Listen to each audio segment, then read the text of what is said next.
اندھیا بھی آ گیا کہ یہ 25 کروڑ آبادی والا ملک 4 صوبوں کی اجارہ داری کے ساتھ نہیں چل سکتا، چند ہزار خاندانوں کی اجارہ داری کے ساتھ نہیں چل سکتا۔ اب اس پاکستان میں آبادی کے بہتر انتظام اور انسلام کے لیے، اچھی حکمرانی، اچھی گورننس کے لیے اب ناگزیر ہے تعمیر و ترقی کے عمل کو تیزی سے آگے بڑھانے کے لیے، پاکستان کی مضبوطی اور استحکام کے لیے، بقا اور سلامتی کی ضمانت کے لیے پاکستان کے نوجوانوں، بیٹے اور بیٹیوں کو موقع دینے، اپنے پیروں پہ کھڑا ہونے کے لیے ضروری ہے کہ اب چند ہزار خاندانوں کے 4 صوبوں کی اجارہ داری والے پاکستان کو نہیں، بلکہ اب یہاں پر 25 کروڑ عوام کے کئی صوبوں کی شراکت داری والا پاکستان قائم کرنا ہے۔ یہ 80ویں یوم آزادی پر ہمارا عزم ہے MKM کا کہ چند ہزار خاندانوں کی 4 صوبوں کی اجارہ داری والا پاکستان نہیں، اب 25 کروڑ عوام کے کئی صوبوں کی شراکت داری والا پاکستان کا ہے۔ اجارہ داری ویلکم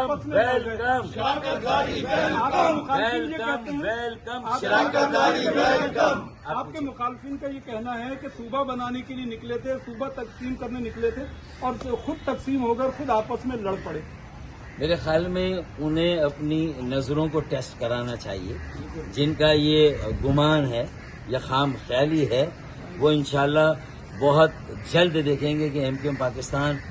شہر کراچی سے جو تحریک قائم کرے گی وہ پاکستان کے تمام صوبوں میں جو مزید صوبوں اور انتظامی یونٹس کے قیام ہے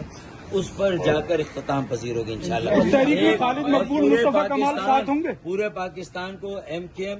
اور کراچی قائدانہ اور کلیدی رہنمائی فراہم کرے گا۔ کراچی انشاءاللہ بہت بڑی تحریک قائم کرے گا اور انشاءاللہ نئے انتظامی یونٹس قائم ہوں گے، اور جب نئے انتظامی یونٹس قائم ہوں گے تو جو MKM کے مخالفین ہیں جب تحریک کو دیکھیں گے، جب ہمارے جلسوں کو دیکھیں گے، جب انتظامی یونٹس اور نئے صوبوں کے قیام کے لیے جب جلسے ہوں گے اور انہیں دیکھیں گے تو انشاءاللہ تعالی وہ اپنے آپ کو چٹکیاں لے لے کے یہ محسوس کرائیں گے کہ یار ہم نے کیا وہ خواب دیکھا تھا جب ہم نے یہ سوچا تھا کہ MKM تقسیم ہو گئی، MKM کمزور ہو گئی، تو انشاءاللہ تعالی انہیں اس حقیقت سے ریکنسائل کرنا ہوگا، اس حقیقت سے نظریں ملانی ہوگی کہ MKM سب سے مضبوط اور مستحکم تحریک ہے نئے صوبوں کے قیام کے لیے، انتظامی یونٹس کے قیام کے لیے۔ آپ کی بات صحیح ہے، ابھی آپ نے کہا منظم MKM متحد بھی لیکن متحد اور متحرک بھی، میں نے 3 لفظ یوز کیے۔ کیا وجہ ہے بات کی جاتی ہے کہ آپ کے ساتھ خالد مغل بھائی اور دوسرے مصطفیٰ کمال کیوں نہیں کھڑے ہوتے کہ ایک ساتھ بات کریں آپ؟ میرے خیال میں یہ ہماری جو جسے کہتے ہیں نا کہ وسعت قلبی ہے، یہ ہماری رہنما اور ہماری قیادت کی وسعت ہے کہ آپ کے سامنے ہر آدمی آ کر